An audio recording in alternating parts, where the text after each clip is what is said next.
en esta casa en ese momento de la conversión. El mismo San Pedro se le apareció a San Ignacio. Lo daban ya por muerto luego de la herida en las rodillas, no creían que sanase y habían ya pensado que si no pasaba de esa noche es que ya moriría al día siguiente. Y ahí empieza la conversión, la sanación de esa alma, la sanación de ese cuerpo.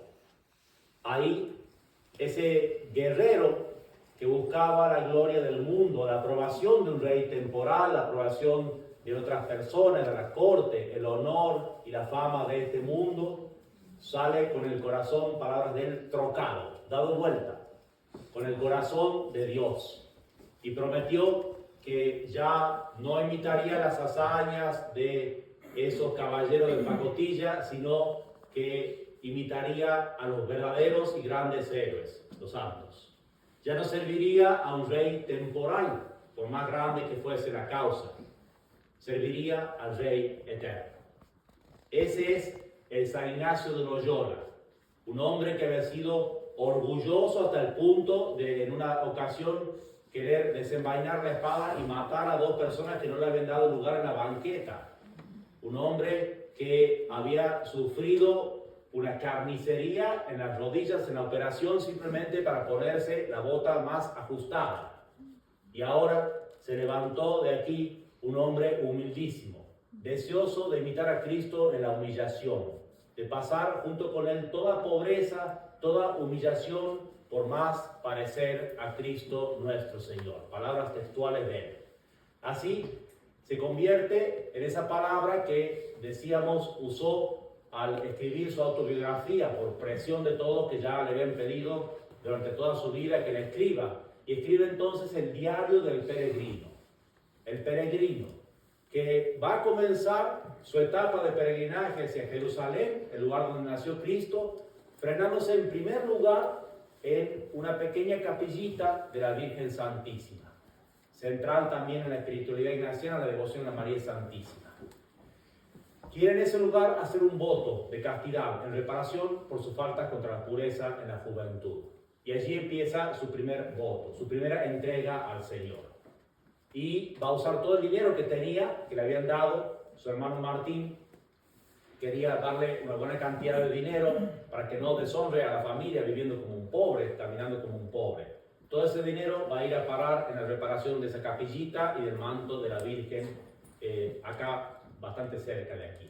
Y empieza esa vida de peregrinaje hacia Cristo. Frena en Manresa y va a entregarse cada vez más y más a la voluntad de Dios. Un hombre que tenía un temperamento apasionado, que tenía grandes proyectos y deseo de hacer cosas grandes, ahora solo va a querer hacer la voluntad de Dios en toda su vida. Y entonces va a ofrecerse, va a pedir.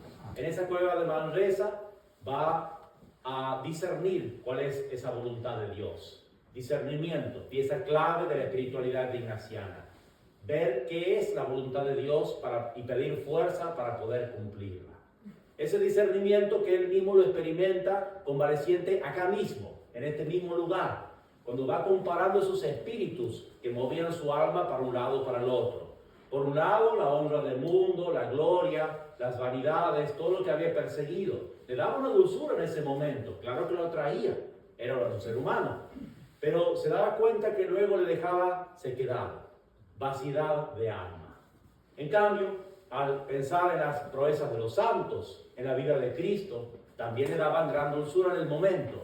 Y esa dulzura continuaba y se prolongaba en una paz duradera.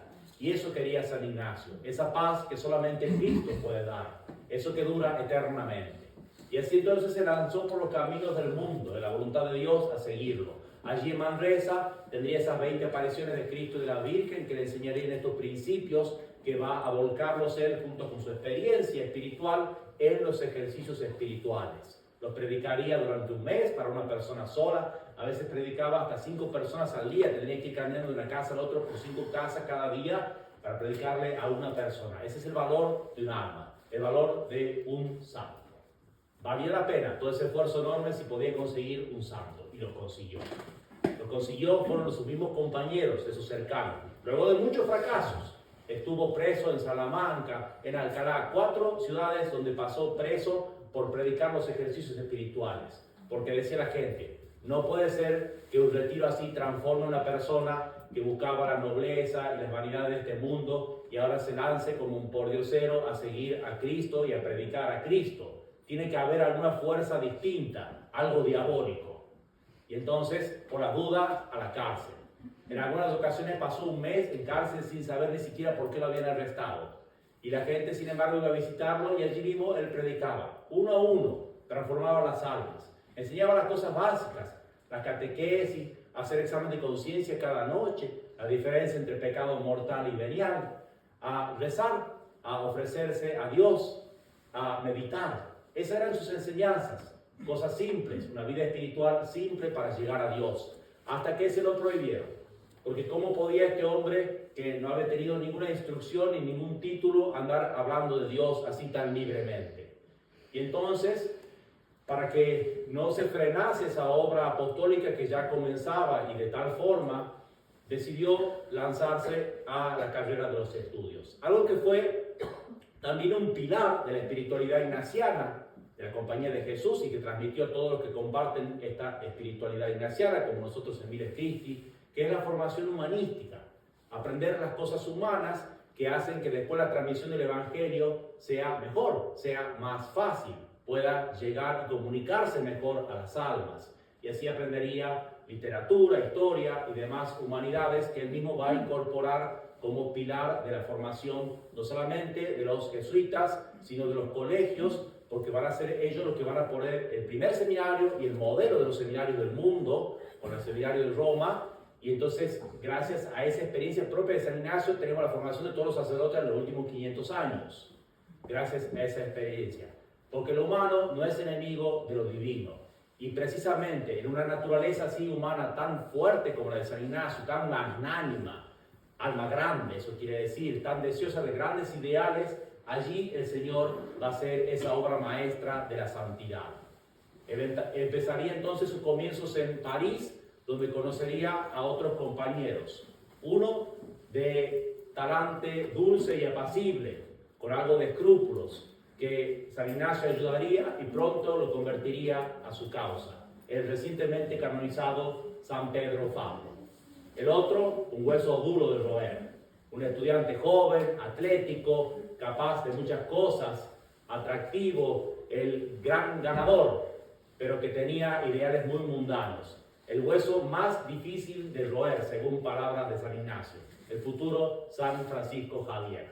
Y así serían grandes santos los que iría impactando, con un trabajo simple, humilde, a veces incluso hasta ayudándolo económicamente, pidiendo limosna para él, y así ganando cada alma. Cada alma era importantísima porque había costado la sangre de Cristo. Y Ignacio estaba enamorado de Cristo. Cristo le había cambiado. No solamente le había curado el alma, no solamente le había cambiado el nombre de Íñigo por Ignatius, o Ignacio, luego la traducción, sino que de ahora era el soldado de Cristo. Y fue así, capitán de ese gran rey. Con otros compañeros formó en Montmartre, que visitaremos pronto, estaremos cerca de allí, la capillita en el barrio latino, cerca del Sagrado Corazón en París, donde junto con otros compañeros que se juntaban para ir a misa juntos, para ir a confesarse, para hablar de las cosas de Dios, harían sus primeros votos. No todavía religiosos, porque no era una orden religiosa en ese momento, pero sí, en cierto modo, es ya la fundación de la compañía. Van a ser votos de pobreza y de castidad, todavía no de obediencia por no ser orden religiosa. Y así los toma Pedro Fabro, que ya era sacerdote en aquel momento, había de estudiar a París como sacerdote. Y así empezarían a simplemente predicar a Cristo. Claro, como le decía a San Ignacio, cuando empieza sus estudios se dedica solamente a eso. Le dice otro amigo, ¿ya no te persiguen? Sí, espera que abra de vuelta la boca y verás, le dice. Y así fue, empezó a predicar de vuelta y problemas de vuelta. Se prepararon en el colegio Santa Bárbara para azotarlo por haber andado haciendo tanta revuelta de convertir gente. Y él mismo, por una conversación con el rector, vio el rector que hablaba con un santo, un hombre enamorado de Cristo, y así también se lo ganó. Y así fue ganando tantas almas. Es impresionante todo el trabajo. San Ignacio tenía su plan de volver a Jerusalén, ayudar desde allí a los peregrinos. Era su gran deseo de vivir en Jerusalén, en los lugares donde había estado Cristo. Y pudo conocerlos una vez y quería saber cada detalle de Cristo, hasta dónde había puesto los pies, en qué dirección, si era mirando a Jerusalén o no, en el momento de la ascensión. Estaba enamorado de cada detalle y eso lo va a transmitir en la oración. De enamorarnos de Cristo, de su humanidad, de contemplarlo con nuestros ojos, oídos, escuchar lo que dice, de vivir para Cristo, de vivir de Cristo, para la mayor gloria de Cristo. Y sin embargo, el mismo Dios lo va a llevar a una misión distinta, mucho más grande de los grandes ideales que él ya tenía. Lo lleva a Roma, en las tortas se le aparece Dios y lo pone junto a su Hijo, en palabras de San Ignacio. O sea, es una unión mística con Cristo crucificado. Y sale tan consolado Ignacio de haber estado unido a Cristo, que dice, en Roma Dios nos será propicio. No importa si nos cuelgan de las puertas, dice, pero Dios nos será propicio. Dios está con nosotros. No importa qué tendremos que enfrentar, porque cruces no le faltaron toda la vida, persecuciones, dificultades por un lado y por el otro.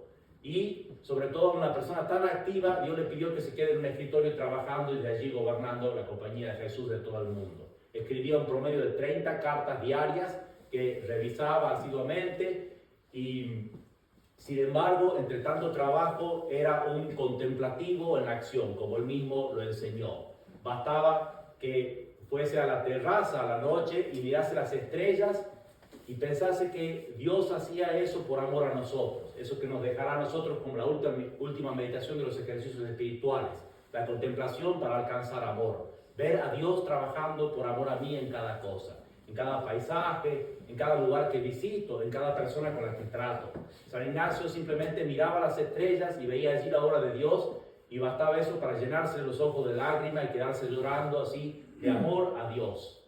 Celebraba la misa que estamos ahora también celebraba con tanto amor que en un momento los médicos trataron de convencerlo que no la celebre más porque le hacía mal al corazón, tanto ímpetu de amor. Y lo hacía como una penitencia no celebrar la misa votiva de la Santísima Trinidad, que era la que más amor le daba, tanto que ya no celebraba en público, porque la gente cuando celebraba San Ignacio en el altar se escuchaba el latido del corazón fuerte y a veces se lo veía con tantas lágrimas. Hay gente, en alguna ocasión alguna persona pensó, debe ser un gran pecador que llora tanto en la misa, ¿no? Un gran santo, tan humilde, tan parecido a Cristo, tan buscador de la gloria de Dios, tan apostólico, sabiendo que era un combate por las almas, un combate dentro nuestro para conquistar lo que no está y no pertenece a Cristo, y un combate por traerle esas almas de las que Cristo dijo, tengo sed.